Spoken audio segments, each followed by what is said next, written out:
Eto na ang pinaka-long hair sa kanilang lahat, Joel Cruz! Joel Cruz is always the prim and proper, and he's always sure of himself. Masipag at gusto niyang mananalo. Tingin ko, one step to the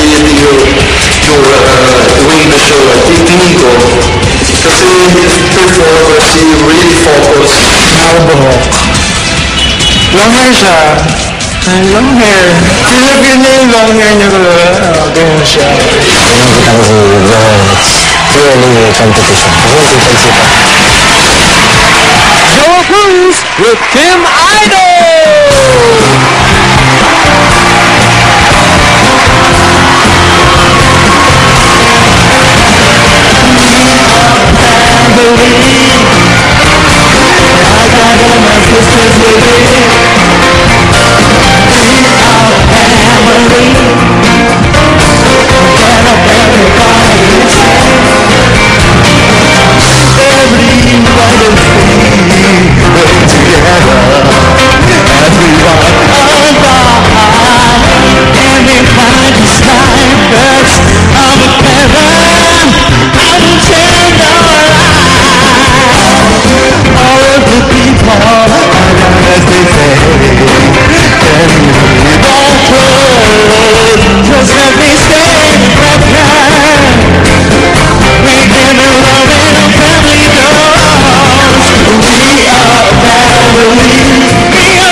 Na nagiging babae at the same time, nagiging dinosaur.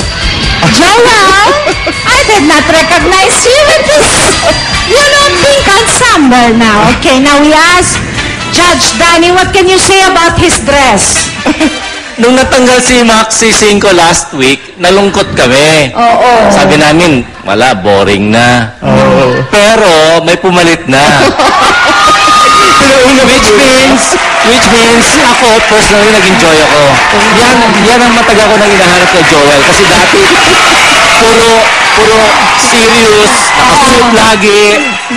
I mean, yan ang production value na hinahanap ko for you, Joel. Kasi that's the mark of a true performer. That you can, parang chameleon, you can change. Okay. And you can adapt. And for me, performance-wise, this is your best. Wow, thank you so much. Yes. He was very relaxed. Relax, nag-enjoy ka. So kami nag-enjoy kami ng Sobrang nag-enjoy. Ang pagiging girl. Halimutan mo na yung suit na formal. Just enjoy and So mag-dress na lang siya. Hindi naman. Yung production value laging may, maganda yung nagka-transform siya. Well, thank you, Judge Danny. Thank you to our judges. O gusto mo bang mag-react dun sa sinabi ni Judge Danny? O gusto mong mag-react dun sa sinabi nilang feel na feel mo raw ang long hair mo? Yeah, feel ko talaga yung long hair. Kasi ito ba ngayon, di ba? Ang ganda siya ngayon. Yeah, kakanta ka naman. Tama siya ngayon. Kanta ka na rin, di ba? Oo, di ba? Hindi rin, thank you very much, Joel.